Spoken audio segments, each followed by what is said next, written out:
short people. You're not.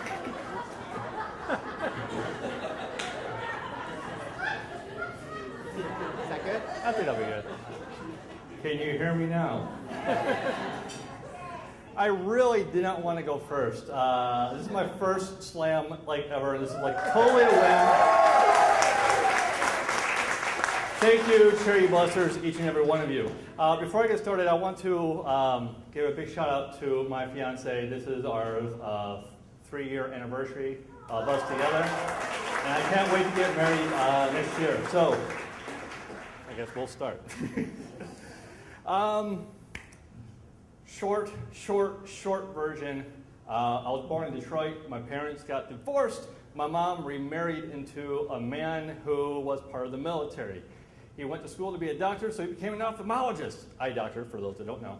And he joined into the military. They sent him off to Germany, and he's going to be this great officer. So we went to go live in Germany, and this is back in the mid-90s. Now, just to give an idea here, I grew up in Germany during my teenage years. I graduated in Germany. You can't get much more foreign than that. We had a lot of things that you had here, just very, very different. I didn't feel like I really blended in when I came back. But, I mean, we had movies that were just 3 months late. We had the same TV. They were just 6 months late. And you guys had OJ.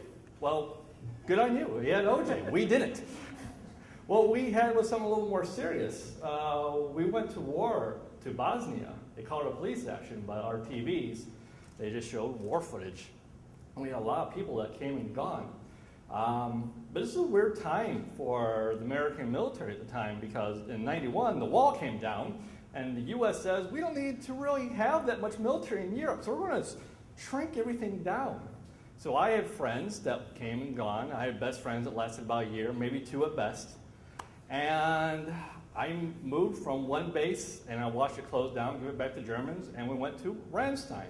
And for those that know, Ramstein has an army hospital there called Lancaster. And for anything that happens anywhere on that side of the world, the major surgeries go over to Lancaster.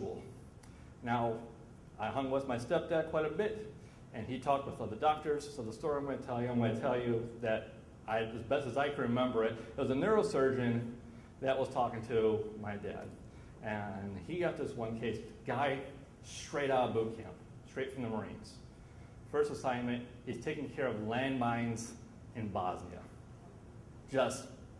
And his first time out there, a landmine blew up too close to him, and shrapnel got to his hand. Now, they patched him up as best they could down in Bosnia, but they had to ship him to Lancaster for the surgery.